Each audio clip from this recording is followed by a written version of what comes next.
우리가 예배 드리는 것은요, 살아계신 하나님께 예배를 드리는 겁니다. 우리 눈에는 보이지 않지만 하나님은 영이시라 우리가 만질 수도 없고 볼 수도 없지만 하나님은 이 시간 이곳에 와 계십니다. 천사들도 와 있어요. 제가 이번 명절 때 그 아이들이 내려와서 얘기를 하는 거 들었는데 우리 며느리가 그러더라고요. 하나님께 기도하고 있는데 하나님께서 관성을 보여주시는 거예요. 영적인 눈을 열어 보여주시는 거예요. 보여주시는데 천사들이 우리가 기도를 하고 있으니까 우리의 기도를 받아가지고 하나님께 올라가려고 천사들이 다 머리를 숙이고 기도하는 앞에 쫙 동그랗게 엎드렸다는 거예요. 그 말 듣고요 깜짝 놀랐어요. 여러분 우리가 눈에 보이지 않는다고 여러분 하나님이 안 계시다고 이렇게 말하면 안 되고요. 또 우리 눈에 보이지 않는다고 하나님을 만만하게 보셔도 안 될 것이고 또 기도하는데 하나님 응답이 없다고 낙심할 이유도 없다는 사실 아셔야 됩니다. 하나님은 우리의 기도를 들으시고 계시고요. 지금도 천사들을 통해서 우리의 기도를 다 받아가지고 하나님께로 올라갑니다. 여러분 그러니까 기도하지 않으면요 어떻게 되는 거예요? 천사들이 놀고 있는 거예요. 어떤 사람의 천사들은요 바쁘게 하늘과 땅으로 왔다 갔다 움직이는데 어떤 사람들은 기도를 안 하니까 천사들이 할 일이 없어가지고 노는 거예요. 여러분 그렇게 하면 안 됩니다. 여러분 천사들을 놀리면 안 돼요. 여러분이 길을 가다가도 기도하시고 앉았을 때도 기도하시고 일할 때도 기도하시고 또 시간을 내서도 기도하기도 하고 여러분 하나님께 기도하시기 바랍니다. 하나님께서 여러분과 함께 하시고 그 살아계신 하나님이 여러분의 간구에 응답하실 줄 믿습니다. 네, 오늘 저는요 본문의 말씀을 가지고 하나님 나라는 마음에서 시작되고 완성된다라는 제목으로 함께 은혜를 나누려고 합니다. 마태복음 13장은 우리가 별명이 있어요. 천국장입니다. 하나님 나라 장이라 이렇게 알려져 있어요. 천국장인데 이 천국의 문을 여는데 제일 중요한 이야기를 맨 앞에 갖다 놨어요. 예. 제일 중요한 이야기. 그러니까 천국이 무엇인가, 천국이 어떻게 이루어지는가 할 때 여러분 그 이야기를 갖다가 씨 뿌리는 비유를 가지고 말씀하시는 거예요. 그래서 하나님의 천국은 어디에 임하는가? 여러분 우리의 마음에 임한다고 말씀하는 겁니다. 여러분 예수를 믿는 우리 성도들의 마음에 하나님 나라가 임하는 거예요. 그래서 하나님 나라가 이루어진 사람이 천국 가는 거예요. 여러분 여기 하나님 나라가 이루어지지 않은 사람은 예수 믿는 사람이 아닌 거예요. 예수 믿는 사람들은 모두가 다 하나님 나라가 우리 안에 이루어져야 됩니다. 이게 선택사항이 아니라 반드시 그렇게 돼야 되는 거예요. 그래서 뭐라고 얘기합니까? 18절 말씀 보면 그런즉 씨 뿌리는 비유를 들으라. 이 씨 뿌리는 비유를 들으라 하는 이유는 뭐예요? 명령이에요. 명령형. 들어도 되고 안 들어도 된다는 게 아니라 들어야 된다는 거예요. 들어서 깨달아야 된다는 거예요. 그래서 우리 안에 하나님 나라를 이루어 살아야 된다는 거예요. 이 하나님 나라가 이루어지면 하나님의 나라는요 모든 걸 초월하는 겁니다. 모든 걸 이기는 겁니다. 여러분 모든 것이 풍성한 세계예요. 하나님 나라는. 그래서 하나님 나라가 이루어지면요 뭐라고 말합니까? 100배, 60배, 30배 아무리 못해도 30배의 열매를 맺도록 되어 있다. 그래서 여러분 하나님 나라가 내 안에 딱 이루어지면 하나님의 놀라운 은혜가 우리의 삶에 펼쳐지도록 되어 있다는 거예요. 그래서 예수 믿는 것이 힘들고 고단하고 어렵고 괴로운 일이 아니라 기쁘고 즐겁고 행복할 수밖에 없는 거예요. 이 하나님 나라가 내가 이루어져 가면 이루어져 갈수록 어떤 일이 벌어지느냐? 성령의 9가지의 열매가 맺히고 팔복의 삶을 살게 되고 그 축복을 누리며 살게 되는 거예요. 그래서 여러분 이 씨 뿌리는 비유를 바르게 깨달아야 됩니다. 그래서 반드시 여러분 이 씨 뿌리는 비유를 통해서 이 하나님의 말씀의 씨가 우리 안에 심겨져서 열매를 맺는 삶으로 가는 사람만이 하나님 나라가 이루어진 사람이에요. 하나님 말씀의 씨가 우리 안에 떨어져서 열매 맺지 못하면 그 말씀의 씨가 열매 맺지 못하면 아무런 열매도 못 맺기 때문에 하나님이 기뻐하지 않는 거예요. 그래서 오늘 이 네 가지 밥 가운데 하나하나 간단하게 살펴볼 텐데 살펴볼 때 여러분이 깨달음이 있기를 바랍니다. 자, 우리 먼저 첫 번째는 여러분 길가에 뿌려진 자입니다. 19절 말씀을 보면 아무나 천국 말씀을 듣고 깨닫지 못할 때는 악한 자가 와서 그 마음에 뿌려진 것을 빼앗나니 이는 곧 길가에 뿌려진 자요. 아무나 천국 말씀을 듣고 깨닫지를 못한대요. 그런 사람이 있을 수 있을까 없을까요? 얼마든지 그런 분이 있을 수 있습니다. 교회를 갔다가 오래 다녔는데도 불구하고 하나님 말씀이 안 깨달아지는 거예요. 목사님이 설교하는데 목사님이 무슨 말 하는지 못 알아듣는 거예요. 그래서 졸다가 그냥 가는 거예요. 졸다가. 여러분, 깨닫지 못하는 자, 이런 사람이 어떤 사람이라고요? 마음의 밭이 길가밭 같은 사람이라는 거예요. 길가밭. 그래서 그 마음에 하나님 말씀의 씨앗이 뿌려지는데 어떻게 해요? 그 말씀의 씨앗이 그 땅 속에 들어가서 뿌리를 내리고 싹을 틔워서 자라야 되는데 못 자란다는 거예요. 그러니까 문제가 생기는 거죠. 예. 마태복음 4장 15절 말씀에 이렇게 나왔어요. 그들이 이런 길가밭 같은 사람들의 마음은 어떤 상태냐? 말씀이 길가에 뿌려졌다는 것은 이들을 가리킴이니 곧 말씀을 들었을 때에 사탄이 즉시 와서 그들에게 뿌려진 말씀을 빼앗는 것이요. 여러분, 마가복음에서는요 똑같은 내용을 어떻게 표현했냐면요, 악한 자가, 마태복음 그렇게 말했는데 이 악한 자가 사람이 아니고 영적인 존재라는 거예요. 그걸 마가복음에 뭐라고 말했느냐? 사탄이다 이렇게 말해요. 사탄, 마귀다 이렇게 말한 겁니다. 하나님 말씀을 내가 받아야 될 분량의 은혜의 말씀이 있는데 그 말씀을 받아야 내가 사는데 내 안에 하나님 나라가 온전히 이루어지는데 그 말씀을 못 받도록 사탄이 와서 싹 다 뺏어가 버리는 거예요. 훔쳐가 버리는 거예요. 그러니까 앉아있으면 졸음이 오는 거예요. 딴 생각으로 가득 차는 거예요. 잡생각하다 가는 거예요. 여러분, 하나님 말씀이 안 깨달아지는 거예요.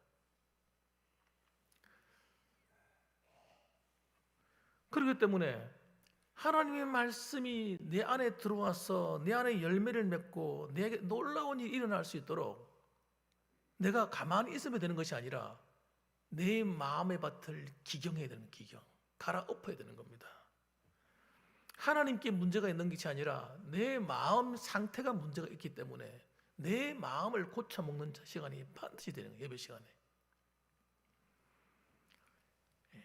하나님 말씀을 밀어내면 안 되는 거예요. 하나님 말씀을 의심하면 안 되는 겁니다. 하나님 말씀을 듣고 있는데 그 말씀이 무슨 그런 말씀, 나하고는 안 맞는 말씀이야. 그 말씀에 대한 태도가 굉장히 중요한 거예요. 이 말씀에 대한 태도가 불량해지면요 어떻게 되느냐? 사탄이 들락날락 들락날락하는 마음이 된다는 거예요. 영적으로 마음이 사로잡힌 겁니다, 여러분. 좋지 않은 상태죠. 그래서 이렇게 되려면 어떻게 해야 되느냐? 여러분, 마음을 갈아엎을 때 제일 중요한 게 뭐냐면 여러분, 회개의 은혜가 있어야 돼요. 회개가 없으면요 절대 우리의 마음밭은 갈아엎어지지 않습니다. 하나님 앞에서 내가 어떻게 살았는가, 어떻게 살고 있는가, 나는 어떤 모습인가, 하나님 앞에서 내 모습을 살필 수 있어야 된단 말이에요. 그 책임이 누구한테 있는 거예요? 내 삶에 대한 책임은 누구한테 있습니까? 나한테 있는 거예요. 나한테. 다른 사람에게 있는 게 아닙니다. 아버지한테 있고 엄마에게 있고 다른 옆에 있는 장모님이나 권사님이나 집사님이나 친구가 있고 형제들 때문에 아닙니다, 여러분. 내 마음에 대한 이 태도의 문제는요 나한테 달린 문제예요. 내가 굉장히 중요한 거예요. 여러분, 내 자신이 주도권을 갖고 있어야 돼요. 내가 하나님 앞에 은혜 받고자 하는 마음이 있어야 됩니다. 내가 하나님 말씀을 깨닫고자 하는 마음이 있어야 돼요. 그렇지 않으면요 하나님이 기뻐하지 않는 거예요. 그래서 여러분, 이 내 마음의 밭을 그냥 가만히 내버려둬. 내 마음대로 잡생각이 떠오르든 뭐하든 그냥 가만히 내버려둬요. 여러분, 이렇게 내버려 두는 것이 여러분 죄입니다. 죄.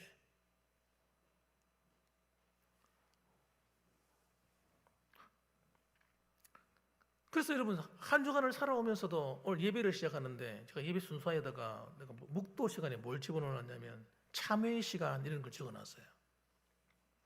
이걸 내가 설명할까 말까 하다가 예배 시간마다 이걸 말할까 말까 하다가 말은 하지 않고 그냥 적어만 놓은 거예요.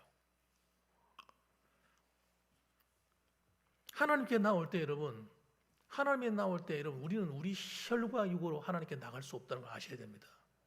하나님은 우리를 받아주지는 않습니다. 여러분이 열심히 하나님 나 봉사했어요. 열심히 착한 일 많이 했어요.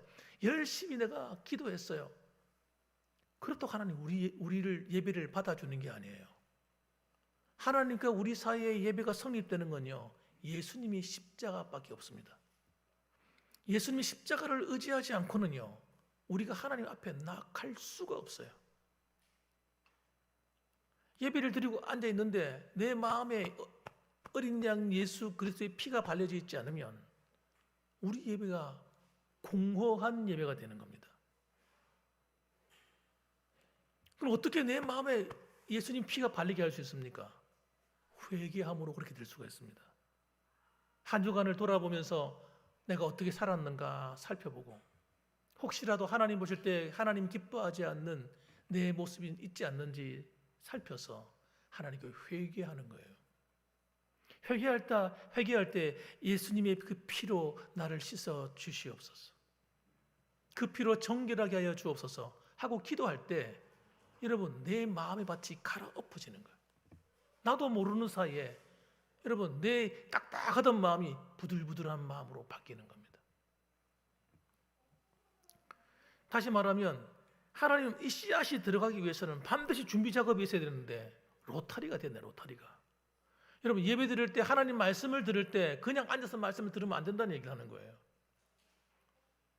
회개해서 내 마음을 갈아엎어서 하나님 말씀을 받을 준비를 하고 딱 있어야 되는 거예요. 그래야 하나님 말씀이 살아 역사하는 거예요. 깨달아지는 거예요. 그걸 하지 않았기 때문에 여러분 사탄이 와가지고 내 안에 있는 말씀을 다 뺏어가 버린다, 그 얘기를 하고 있는 것입니다. 시편 119편 103절 보면 이렇게 말합니다. 주의 말씀의 맛이 내게 어찌 그리 단지요, 내 입에 꿀보다 더 다니이다. 여러분 우리가 하나님 말씀을 대할 때 이 하나님 말씀이 어떻게 여겨져야 된다고요? 주의 말씀의 맛이 내게 어찌 그리 단지요, 꿀송이보다 더 달다는 거예요. 여러분 이런 은혜 경험해 보셨습니까? 지금도 그러신가요? 여러분 하나님의 이 말씀의 은혜가 과거에는 참 좋았는데 지금은 아니다. 여러분 신앙은 여러분 철저하게 현재형입니다. 신앙은 과거는 필요 없는 거예요. 지나가 버린 건 다 지나가 버린 겁니다. 과거에 아무리 내가 신앙생활 잘했어도 지금 내가 은혜 가운데 있지 못하면 그건 낭패입니다. 큰일입니다. 신앙생활은 지금이 중요한 거예요. 우리 죄송하지만 우리가 지난 과거는 좀 하나님 보실 때 부족함이 많았다 할지라도 지금 내가 하나님과의 관계가 바르게 되어 있고 내가 하나님의 은혜 가운데 있으면 그건 여러분 정말 좋은 현상인 거예요. 신앙은 여러분 과거형이 되면 절대 안 되는 겁니다. 오늘이 좋아야 돼요. 오늘이. 따라합시다. 신앙생활은 오늘이 좋아야 된다. 그럼요. 지금이 좋아야지. 현재 내가 어떤 상태인가 알아야 돼요. 현재 하나님 말씀이 어떻게 됩니까? 내게 어찌 그리 단지요. 이런 고백이 나와야 된다는 거예요. 시편 119편 97절 말씀 보면 내가 주의 법을 어찌 그리 사랑하는지요, 내가 그것을 종일 작은 소리로 읊조리나이다. 하나님 말씀의 법, 주의 이 성경 말씀을 법이라고 말하는 거예요. 주의 법을 어찌 그리 사랑하는지요. 여러분 우리가 하나님 말씀을 대할 때 왜 하나님 말씀이 은혜가 되지 않느냐? 그 이유는 여러분 하나님 말씀을 사랑하지 않는 거예요. 내가 원하지 않는 겁니다. 여러분 하나님의 말씀이 내가 은혜가 되도록 원해야 되는 거예요. 소원하셔야 돼요. 갈구하셔야 돼요. 여러분 그냥 가만히 앉아서 들리면 듣고 안 들리면 안 듣고 이런 상태로 머무는 상태가 되면 안 되는 겁니다. 그래서 이 시편은 여러분 119편은 말씀의 장이라는 별명이 있는데 이 하나님 말씀을 대하는 시편의 저자들이 어떻다는 거예요? 하나님의 말씀을 그렇게 사랑하고 좋아했다는 거예요. 99절 말씀 보면 시편 119편 99절 내가 주의 증거들을 늘 읊조림으로 나의 명철함이 나의 모든 스승보다 나으며. 여러분, 하나님의 말씀은요 우리를 명철하게 만들어버립니다. 우리를 지혜롭게 만들어버립니다. 우리를 뛰어나게 만들어버려요. 우리 성경 말씀을 그냥 읽으면 우리는 그냥 성경 말씀만 읽었다, 지식을 쌓았다 생각하지만요, 그렇지 않습니다.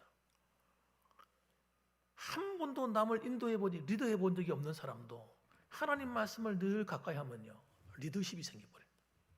또 희한한 일이에요. 희한한 일입니다. 한 번도 사업을 해본 적이 없는데 있잖아요, 하나님이 사업하는 지혜를 주는 거예요. 예? 나의 모든 스승보다 낫다는 거예요.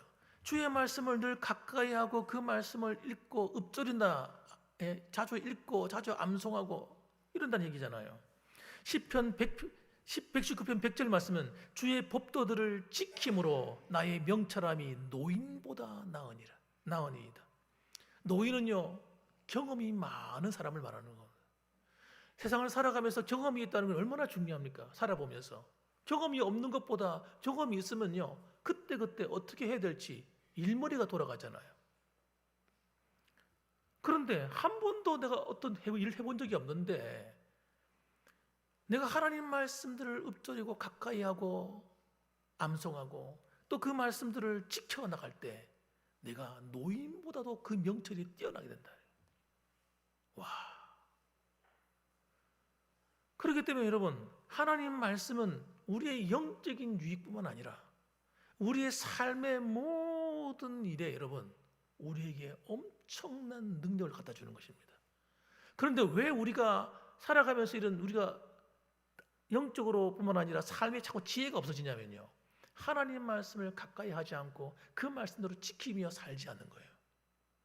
하나님 말씀을 사모하지 않는 겁니다. 그리고 교회를 왔다 갔다 하니까 지혜가 사라지고 없는 거예요. 여러분, 신앙생활은 여러분 그냥 예배당에 와서 예배드리고 떠나가는 것이 신앙이 아닙니다. 하나님 말씀을 가까이 하고 그 말씀을 내 것으로 만들어야 된다. 그렇게 할 때 여러분 그 말씀의 씨앗이 내 안에 심어져서 내 안에 하나님 나라가 이루어지고 하나님이 나를 통해서 여러분 일하시기 시작하는 거예요. 하나님의 나라는 여러분 하나님 백성이 남아있는 것이 아니라 왕이신 주님이 나와 함께 해주는 거란 말이에요. 그 왕이 어떤 분입니까? 전지전능하신 하나님 아닙니까? 온천한 만물을 창조하시고 다스리시고 섭리하시고 운행하시고 우리 함께 해주신 그 하나님, 그 하나님이 나의 지혜가 되시고 나의 능력이 되시고 나의 구원이 되시고 내 모든 것 되시니까 여러분 얼마나 놀라운 일이 일어날 수 있겠습니까? 그럼 지혜가 막 반딱반딱하는 거예요. 아이를 키울 때도 여러분 아이를 양육할 때도 이 지혜가 없는 사람 많거든요. 어떻게 될지 모르는 거예요. 여러분 사실상 저나 여러분은 전부 다 아버지 초짜요 어머니 초짜였지 않습니까? 뭐 경험이 있어서 하는 거 아니잖아요. 그런데 여러분 우리가 하나님 말씀을 지켜 살면 어떻게 되느냐? 하나님이 그런 지혜와 능력을 주시고요 아이들을 잘 끌어갈 수 있도록 도와줍니다. 하나님이. 나이가 들어도 있잖아요, 아직 아이들이 교육이 끝난 게 아니에요. 이제는 자기들이 알아서 다 먹고 잘 살겠지 이렇게 생각하시는 분들이 많이 계실 거예요. 아닙니다. 여러분, 여러분이 하나님 말씀을 가까이 하고 지켜 살면 하나님이 여러분과 함께 하셔서 때를 따라서 이 아이들이 어떻게 유익한 길로 이끌어줄 수 있을지 지혜를 주시고 명철을 주시는 거예요. 가정은 여러분 부모를 공경하고 아래로는 자녀를 잘 키워서 바르게 세워가는 것이 가정을 바르게 세워가는 겁니다. 그렇기 때문에 여러분 그런 모든 것도 하나님이 지혜를 주셔야 된다니까요. 사업도 지혜를 줘야 되고 직장의 일도요 하나님이 지혜를 주면요 잘 감당하게 됩니다. 인간관계 문제 여러분 하나님 말씀을 가까이 하고 그 말씀을 지켜 한번 살아보세요. 십계명만 가까이 하시고 그거 암송하면서 여러분 이거 읊조린다잖아요. 구약 전체를 다 신약 전체를 다 어떻게 읊조리겠어요? 십계명만이라도 가까이 하시고 읊조리 보세요. 그거 가지고 기도해 보세요. 인간관계 문제 다 풀립니다.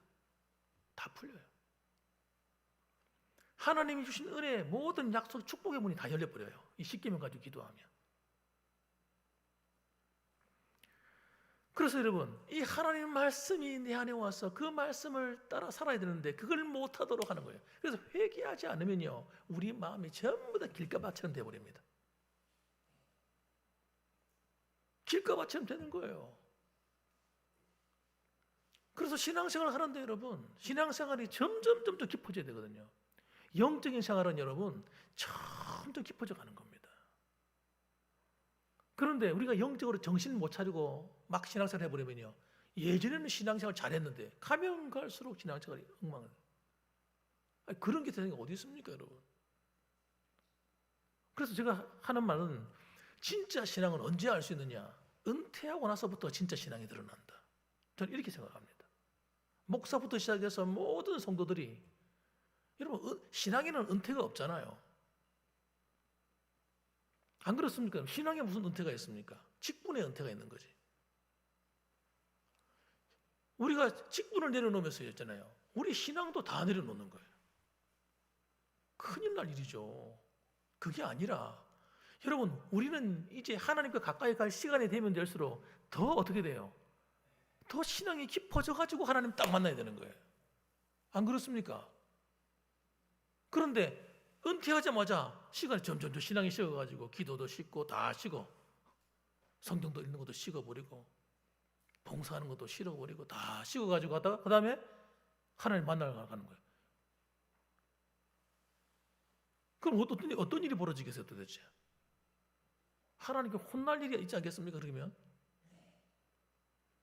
아니면 거꾸로예요. 거꾸로 하시면 안 됩니다. 우리는 여러분 나이가 들어갈수록, 따라합시다, 신령한 믿음의 사람이 되자. 할렐루야. 그럼요. 나이가 들수록 더 신령해져야 돼. 아이들 딱 보면요, 영적인 눈이 열려가지고 아이들 보여야 돼. 이 아이들을 내가 어디가 뭐가 문제가 있구나, 내가 뭘 도와줘야 되겠구나. 교회 목사님, 내가 뭘 도와줘야 되겠구나. 이 부분을 내가 기도해 줘야 되겠구나. 여러분, 이게 눈에 보여야 되는 거예요. 그러면요, 우리 교회가 뭐가 필요한가? 우리 교회가 어떤 부분이 부족한가? 내가 그걸 위해서 기도해야 되겠구나. 이 영적인 진짜 아비가 되셔야 되고, 진짜 어머니가 되셔야 되는 겁니다. 나이가 들어갈수록 신령해지셔야 돼요. 그래서 뭘 해야 된다고요? 회개가 반드시 일어나야 되는 거예요. 회개하지 않으면요, 전부 다 길가밭처럼 돼가지고요, 신앙이 점점 시그러들기 때문에 말씀의 깊이가 더 깊어져야 되는데 말씀의 깊이에 들어가지 못하고 그 겉만 돌다가 끝난단 말입니다. 두 번째는 여러분, 돌밭에 뿌려진 자입니다. 돌밭에 뿌려진, 이 돌밭 같은 마음 상태인 말입니다. 이 10절 말씀 제가 읽어볼게요. 돌밭에 뿌려졌다는 것은 말씀을 듣고 즉시 기쁨으로 받되 그 속에 뿌리가 없어 잠시 견디다가 말씀으로 말미암아 환난이나 박해가 일어날 때는 곧 넘어지는 자요. 이걸 갖다가 간단히 탁 줄여서 말하면 이런 겁니다. 이분은 밭은 원래 좋았는데 밭에 뭐가 들어있어요? 돌이 가득한 거예요. 이 돌밭 같은 마음의 상태는 어떤 상태냐? 말씀이 뿌리가 못 내리는 거예요.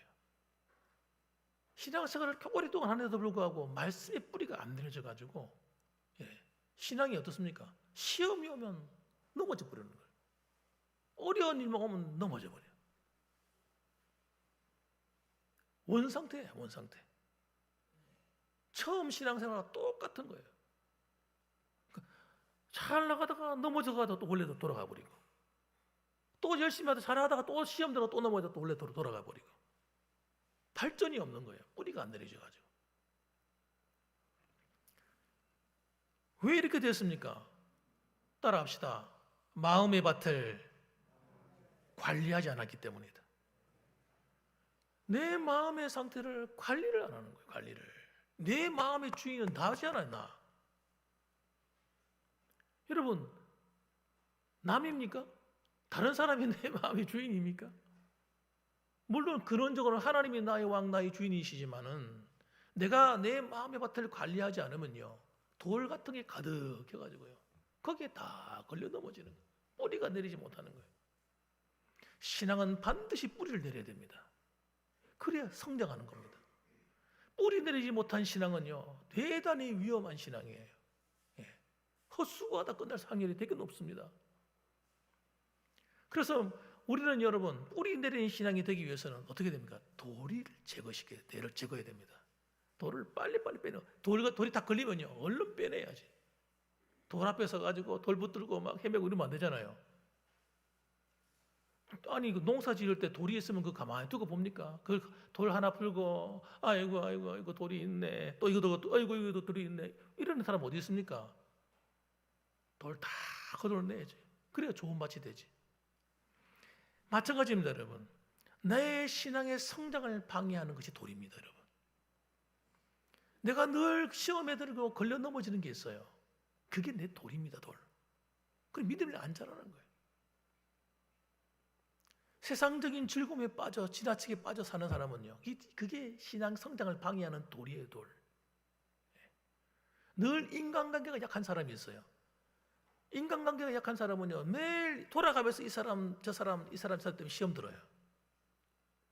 그걸 통과를 못해. 여러분, 사랑관계에서의 이 시험은 반드시 이겨내야 됩니다. 어떻게 이겨낼 겁니까, 도대체? 하나님 말씀에 순종하지 않고는 이겨낼 방법이 없다니까요. 하나님 말씀에 순종해서 이겨내야 돼요. 하나님 서로 사랑하라. 선택권이 우리한테 없어요. 우리는 말씀에 순종할 선택만 있어요. 그래서 여러분, 나를 힘들게 하고 내게 시험을 주는 그 사람을 어떻게 합니까? 반드시 뽑아내서 이겨내야 됩니다. 거기 걸려 넘어지시면 안 됩니다. 직장에 가도 그런 사람이 있고요, 어디 마을에도 그런 사람이 있고, 교회 안에도 있을 수가 있습니다. 어디 가든지 여러분, 나를 시험 들게 만드는 사람들이 곳곳에 있습니다. 그런 사람들을 갖다가 여러분, 하나님의 사랑으로 이겨내야 돼요. 말씀에 순종해서 이겨내야 되는 거예요. 그 시험에 드는 사람들은요, 꼭 시험에 드는 그 시점에 꼭 넘어지거든요. 물질의 시험에 드는 사람은 꼭 물질 문제 때문에 시험에 들어요. 어떤 사람은 건강 때문에 시험 들어요. 자, 신앙생활 하다가요, 건강 문제가 생기면 모든 걸 다 놔버리는 거예요. 기도하다가 기도도 안 해버려요. 봉사하다 봉사도 안 해버려요. 예? 여러분, 그러니까 마귀가요, 시험거리를 갖다 주겠습니까? 안 갖다 주겠습니까? 갖다 주는 거예요. 그래서 몸도 아프게도 만들고 몸만 아프게 하면 이 친구는 거기에 걸려 넘어지니까. 또는 물질의 축복을 다 막아버리고. 왜? 물질의 축복을 막으면 돈이 없다고 아이고 하다가 꼭 넘어지니까. 사람관계에 문제가 있어서 그걸 못 이기는 사람은요, 계속해서 마귀가요, 사람관계 때문에 시험 드는 사람을 앞에 자꾸 갖다 주는 거예요. 이겨야 됩니다, 여러분. 돌을 제거해야 됩니다. 여러분, 믿음으로 내 앞에 놓은 내 시험을 주어서 내 믿음이 자라지 못하게 만들고 나를 힘들게 만드는 그 문제를 여러분, 그걸 가지고 붙들고 아파하고 괴로워하지 마시고 여러분, 하나님을 바라보고 믿음으로 이겨내시기를 주님의 이름으로 축원합니다. 진짜 믿음의 묘미는 여러분, 그걸 이겨내는 겁니다. 장애물을 극복해내는 겁니다, 여러분. 그게 신앙의 묘미예요. 이걸 극복해낼 때 하나님이 주시는 위로와 은혜가 이렇게 큰 거구나. 이걸 경험하며 나가는 거예요, 여러분. 그래서 시편 119편 67절 말씀 보면, 고난 당하기 전에는 내가 그릇 행하였더니 이제는 주의 말씀을 지키니이다. 고난 당하는 것이 내게 유익이라. 이로 말미암아 내가 주의 율례들을 배우게 되었나이다. 나중에는 여러분, 고난 당하는 것이, 때로는 시험이 오는 것이 하나님이 나를 사랑하셔서 이것들을 통해서 나를 훈련하는 것이었구나. 믿음의 훈련이었구나. 그걸 깨닫고 더 기뻐서 하나님 말씀에 순종한다는 거예요. 이 단계까지 나가야 되는 거예요, 여러분. 그리고 고난이나 박해가 올 때는 여러분, 가만히 앉아 있으면 안 됩니다. 가만히 앉아서 될 대로 되겠지 이러면 안 돼요. 시험이 오고 시련이 올 때는요, 반드시 기도로서 이겨내야 됩니다, 여러분. 기도하는 성도들이 되셔야 돼요. 그래서 시편 50편 15절 말씀 보면 환난 날에 나를 부르라 내가 너를 건지리니 내가 나를 영화롭게 하리로다. 여러분, 환난 날에 나를 부르라 하나님이 말씀하신 거예요. 어려운 일이 생겨서 시험거리가 와서 그것 때문에 고민하고 넘어지지 말고 나한테 부르짖어 기도해. 내가 너를 건져주겠다. 그러면 네가 감사하고 기뻐서 나를 영화롭게 할 것이다. 그렇게 하나님 약속하고 계신 겁니다. 그러므로 여러분, 여러분에게 찾아오는 여러분 심령의 마음의 돌 같은 것이 걸림돌이 되는 것이 장애물이 시험거리가 있거든. 거기 걸려 넘어지지 마시고 믿음으로 말씀으로 이겨내시는 여러분 되시기를 주님의 이름으로 축원합니다. 그래서 승리하셔야 돼요. 그래야 그 다음 단계 오는 또 축복이 있단 말이에요. 하나님은요 더 큰 복을 주시기 위해서 때로는 시험거리를 갖다 놓을 수가 있습니다. 그것을 시험을 이겨내면 그 다음 단계 주실 은혜가 있고요 축복이 있고 하나님의 약속이 있다는 사실을 여러분 꼭 기억하셔야 됩니다. 그럼 세 번째 밭은 여러분 가시떨기에 뿌려진 자입니다. 가시떨기 밭에 뿌려졌어요. 마음의 상태가 가시떨기라는 얘기를 말하는 겁니다. 22절 보면은 가시떨기에 뿌려졌다는 것은 말씀을 들으나 세상의 염려와 재물의 유혹에 말씀이 막혀 결실하지 못하는 자요. 원래 이 밭은 좋은 밭이에요. 참 좋은 밭인데 역시 뭐예요? 밭은 관리를 해야 되는데 관리를 안 하는 거예요. 관리를 안 하고 가만히 내버려두니까 어떻게 됩니까? 갑자기 잡초 같은 이 가시떨기가 확 자라더니 그냥 덮어버린 거 밭을 다 덮어버렸어. 그러니까 말씀이 씨앗이 뿌려지긴 떨어지긴 떨어졌는데 햇빛을 다 막아버리고 그러니까 자라지를 못하는 겁니다. 그럼 도대체 이 가시떨기가 뿌려진 자의 마음의 상태는 어떤 상태냐? 뭐가 그렇게 만들었느냐? 왜 하나님 말씀의 은혜를 받지 못하고 그 말씀이 그 사람이 유익이 되지 못하느냐? 왜 하나님 나라가 온전히 이루어지지 못하느냐?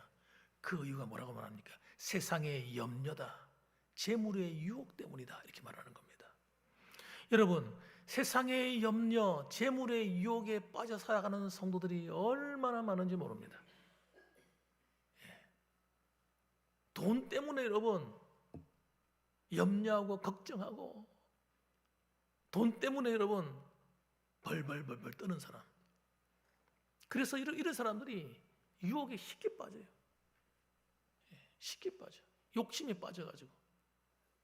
그리고 쉽게 돈 좀 벌어보겠다고 하다가 속아가지고 사기꾼에 속아가지고 낭패를 당하고 어려움을 만나고 그런 일을 당하는 거예요, 여러분. 우리의 마음의 밭에 여러분 걱정거리, 염려거리 여러분 이건 여러분 우리에게 백해무익한 것들이에요. 아셔야 돼요. 이 가시떨기는요 전부 다 끌고 모아다가 다 뽑아가 갖다 버려야 됩니다. 마태복음 6장에 보면 하나님께서 뭐라고 말씀하시냐면 이렇게 얘기합니다. 하나님께서 말씀하시기를 무엇을 먹을까 무엇을 입을까 염려하지 말았어요. 염려하지 마라. 하늘에 공중에 나는 새를 보라. 내가 그들을 다 먹이지 않느냐. 들의 백합화를 봐라. 내가 다 입히고 먹이지 않느냐.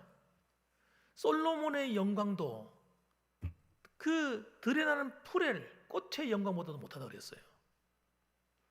하나님께서 여러분 솔로몬의 영광보다 더 나은 은혜를 베풀고 있다는 거예요. 지금도. 그런데 하물며 이방인들처럼 무엇을 입을까 무엇을 먹을까 뭐 이런 걱정하고 있느냐 무엇을 마실까 걱정하느냐 걱정하지 말라는 거예요. 여러분 그래서 너희 머리카락이 염려한다고 근심한다고 한 채라도 자랄 수 있겠느냐? 염려한다고 해결될 문제가 아니라는 거예요. 여러분 가정에 여러 가지 문제가 있습니다. 염려한다고 해결될 문제가 있고 염려한다고 해결되지 않을 문제가 있잖아요. 그럼 어느 게 더 많습니까? 대부분 다 염려한다고 해결될 부분이 아닙니다. 그런 일이 많습니다. 미리 땡겨가지고 염려하는 분도 계시더라고요. 1년 뒤에 있을 일인데 막 걱정하는 거예요. 5년 뒤에 있을 일, 10년 뒤에 있을 일, 별의별 아니 무엇하러 땡겨와서 미리 염려하고 걱정하냐고요. 여러분 우리는 우리를 책임지는 분이 있다는 걸 아셔야 됩니다. 여러분 정말 하나님을 믿으십니까? 정말 예수님을 믿으세요? 그분이 여러분의 왕 되시고 주인 되심을 믿으십니까? 만물의 주인 되신 그분이 우리의 아버지인 걸 믿습니까? 진짜 믿으세요? 그럼 왜 염려하세요? 왜 걱정하십니까? 하나님께 맡기십시오. 걱정거리가 오거든 여러분, 걱정거리를 따지고 막 고민하고 하지 마세요. 하나님 걱정거리 오거든 주여 맡깁니다. 따라합시다. 주님 맡깁니다. 갑자기 공경 걱정이 와. 그래도 내가 문제가 생기는 거 아닌가? 어떻게 하실래요? 그거 하나님께 맡기십시오. 주님 따라합시다. 주님 맡겨드립니다. 맡기십시오. 아이들 문제, 여러분 그거 어떻게 하실래요? 따라합시다. 주님 맡아주십시오. 맡기십시오. 맡겨. 여러분 무일이 가져와가지고 고민하고 염려하지 마십시오. 하나님께서 말씀하신 거예요. 내가 다 책임지겠다. 그건 다 이방인들이 걱정하는 거야. 그거 걱정한다고 설교 시간에 말씀도 제대로 안 듣고 앉아있고, 그거 염려한다고 기도도 하지 않고, 그거 염려한다고 막 뛰어다닌다고 스트레스 받고 그냥 화가 나고 짜증나고 막 그래 부부싸움하고 그러지 말하는 거예요. 왜 미리 걱정하고 염려하냐 이 말이에요. 그래서 여러분 세상의 염려, 재물의 유혹이 여러분 하나님보다 더 크면 안 됩니다. 하나님 밑에 있어야 돼요. 하나님이 다스린단 말이에요. 그래서 여러분 세상의 일에 마음이 뺏기는 순간, 물질의 문제에 마음이 뺏기는 순간 우리는 하나님 앞에 하나님을 더 사랑하기 힘들게 됩니다. 속게 돼요. 속게 돼요. 저는요 요즘 제가 목사가 되어 있지만요 얼마나 이 사탄이 목사들을 속이는지 모르고요. 장로님들 권사님 다 속여요 막. 그래서 미리 염려하게 만들어. 그거 왜 그래 미리 염려하지? 목사님들이 염려한다니까요. 은퇴하면 어떡할까? 왜 염려하는지 모르겠어. 하나님이 자기 아버지 아닌가 봐. 여러분 왜 염려하십니까? 무엇을 염려하고 계십니까? 그 염려하는 것들 여러분 하나님께 다 맡기고 돌아가시길 주님의 이름으로 축원합니다. 맡기십시오. 맡기세요. 하나님이 감당해 주실 거예요. 그래서 마음의 걱정, 근심, 염려가 생길 때마다 하나님께 맡기는 훈련이 되셔야 됩니다. 자꾸 맡기셔야 돼요. 하나님, 저는 주님 없이는 살 수 없어요. 하나님 날 책임지지 않으면 안 됩니다. 하나님 이 문제도 맡아주시고 저 문제도 맡아주시고 그러라고 기도가 있는 거 아니겠어요? 그래서 마태복음 6장 33절 말씀에 이렇게 말합니다. 그런즉 너희는 먼저 그의 나라와 그의 의를 구하라. 그리하면 이 모든 것을 너에게 더해 주시리라. 여러분 우리의 관심과 초점이 여러분 이 세상에 살아가고 먹고 마시고 이런 염려거리가 주가 되면 안 됩니다. 여러분 그거는요 우리가 하나님께 나아가면 하나님이 책임지도록 되어 있어요. 하나님이 우리 아이들도 만져주셔야 되고 손주도 만져주셔야 되고 우리 사업도 하나님 만져주셔야 돼요. 농사도 내 마음대로 안 돼요. 이거 하나님 만져주셔야 돼요. 그래서 우리는 해야 될 일이 뭡니까? 내 안에 하나님 나라가 이루어지도록, 하나님 말씀이 내 안에 심겨지고 하나님이 나의 왕, 나의 주인이 되도록. 그래서 그 하나님이 전능하신 하나님이 내 인생의 주인이 되셔서 그분이 내 가정을 다스리고 아이를 다스리고 사업을 다스리고 물질을 다스리고 건강을 다스리고 우리의 삶을 다스리고 우리의 모든 구석구석마다 만져주시도록 만드셔야 됩니다. 그게 신앙생활입니다. 여러분 이게 뒤집어지는 순간 신앙 다 팔아먹게 되는 거예요. 이 질서가 바르게 세워져야 돼요. 그래서 따라합시다. 하나님 나의 왕 나의 주인이 되어 주시옵소서. 진짜 진심으로 우리가 고백하셔야 돼요. 한번 따라해 봅시다. 하나님 나의 왕 나의 주인이 되어 주옵소서. 그래서 여러분 그렇게 되시면요 진짜 그렇게 되어버리면 뭐가 걱정할 일이 있습니까? 안 그렇습니까 여러분? 걱정이 왔다가도 7km 도망간다니까요. 하나님이 다 책임지는데 뭐. 그래서 여러분 이 가시덤불은요 얼마나 못된 건지 모릅니다. 우리로 하여금 하나님을 바라보지 않게 하고 세상의 문제거리를 바라보게 만들기 때문에, 염려거리를 바라보게 만들기 때문에. 그러므로 우리는 마음의 밭을 갈아엎어서 여러분 이 가시떨기를 다 근심염려를 다 몰아내버리고 그 자리에 하나님을 앉혀놓아야 돼요. 하나님이 나의 왕 주인 되셔서 하나님 왕 되심을 내 삶에 나타내어 달라고 하나님 기도하며 사셔야 돼요. 이거 오늘 들었다고 한 번 했다고 끝나는 게 아니라 입의 습관이라는 게 얼마나 무섭습니까? 이 말이 기도란 말이에요. 이 말을 갖다가 하나님께 기도할 내용을 갖다가 한 번 하고 말겠습니까? 여러분 시간마다 하나님께 고백하십시오. 하나님 내 왕 되어 주옵소서. 내 삶의 주인 되어 주시고 나를 다스려 주옵소서. 하나님이 나의 왕 되심을 나타내 주옵소서. 다른 기도 안 하더라도 그 기도만 해보세요. 어떻게 되는지. 마음의 평안이 물밀듯이 몰려올 겁니다, 여러분. 그리고 하나님이 일하시는 것을 보게 되실 거예요. 하나님이 기뻐하시기 때문에요. 좋은 밭이 되니까. 그게 사라지니까 내가 좋은 밭이 되어버리잖아요, 내 마음 상태가. 그러니까 열매를 맺는 거예요. 그래서 23절 말씀을 같이 한번 읽어보십시다. 같이 읽어봅니다. 23절 시작. 좋은 땅에 뿌려졌다는 것은 말씀을 듣고 깨닫는 자니 결실하여 어떤 것은 100배, 어떤 것은 60배, 어떤 것은 30배가 되느니라 하시더라. 아멘. 아멘 맞습니까? 예, 아멘. 이 좋은 땅은 누구의 땅입니까? 내 땅이지. 따라합시다. 좋은 땅이 내 마음의 밭이다. 그래요. 내 마음의 밭이 좋은 땅이 되면요, 하나님이 그렇게 만드시는 거예요. 하나님이 내 왕, 내 주인 되셔서 내 삶을 구석구석마다 만드시는 거예요. 그래서 희한한 일이 일어나는 겁니다. 이상하다. 틀림없이 이거 안 될 것 같은데 하나님이 되게 만드시네. 이리 가면 더 문제가 생길 것 같은데 문제가 오히려 풀려버리네. 이상하다. 우리 아이들이 왜 이렇게 잘 되지? 어려움이 없는 게 아닌데 아이들이 앞길을 하나님 열어주시네.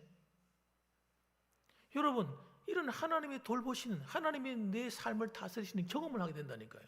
그래서 우리의 삶에 열매가 맺히기 시작하는 거예요. 하나님이 주신 열매는요, 시시하지 않습니다. 1개 딸랑, 2개 먹어라, 3개 여기 있다, 이런 분이 아닙니다. 하나님은 뭐라고 말씀하세요? 100배. 따라합시다. 100배. 100배. 와, 그 다음에 좀 못해도 60배. 제일 못한 게 30배라. 하나님이 우리와 함께 하시고 우리의 삶에 베풀어 주시고자 하시는 은혜는 여러분 시시하지 않습니다. 여러분 아셔야 됩니다. 우리 믿음이 시시하니까요, 하나님도 시시하게 보는 거예요. 우리 믿음을 바꾸셔야 돼요. 하나님이 나의 왕이시다. 온 우주 만물을 다스리시는 분이 나의 아버지시다. 그분이 나와 함께 하시고 그분이 내 왕이 돼서 내 삶을 다스리시면 놀라운 일이 일어나게 된다. 믿으셔야 됩니다, 여러분. 내가 할 일은 뭡니까? 하나님 말씀에 순종해서 그 말씀을 받아서 내 안에 심는 겁니다, 여러분. 그런데 살아가는 거예요. 그래서 여러분, 이 말씀을 듣고 지키어 인내로 결실하는 겁니다. 누가복음 8장 15절 말씀 이렇게 나옵니다. 좋은 땅에 있다는 것은 착하고 좋은 마음으로. 착하고 좋은 마음이 어떤 마음이에요? 하나님 말씀을 사랑하고 사모하고 갈구하는 겁니다. 하나님 내게 은혜를 주세요. 하나님 말씀을 깨닫게 해주세요. 하나님 말씀 없이 난 못 살아요. 좋은 마음으로 하나님 말씀을 사모하는 거예요. 그리고 말씀을 듣고 지키어 인내로 결실하는 자니라. 하나님 말씀은요, 지키라고 주신 거예요. 어떤 목사님이 왔어도 어떤 소리 하든 간에 하나님 말씀을 지킨다는 말에 대해서 부정적인 견해를 말하는 사람은 그 사람은 하나님의 사람이 아닙니다. 하나님 말씀은 오늘 예수님도 말씀하잖아요. 하나님 말씀을 듣고 지키어서 살아가는 그 사람, 그것도 인내, 참아서 견디어서 결실하게 되는 그 사람, 그 사람을 하나님이 찾으시는 거예요. 그 사람이 하나님 나라가 이루어진 사람이란 말이에요. 그러므로 여러분, 오늘도 여러분 하나님 말씀을 사랑하시길 바랍니다. 하나님 말씀을 가까이 하시길 바랍니다. 하나님 말씀을 즐겨 들으시길 바랍니다. 그 말씀을 지키시길 바랍니다. 그래서 아름다운 결실을 맺어서 하나님이 여러분의 삶 가운데 행하시는 놀라운 일들을 여러분이 경험하시고 자랑하시고 증거하며 살아가게 되기를 주님의 이름으로 축원합니다. 아멘. 기도하겠습니다.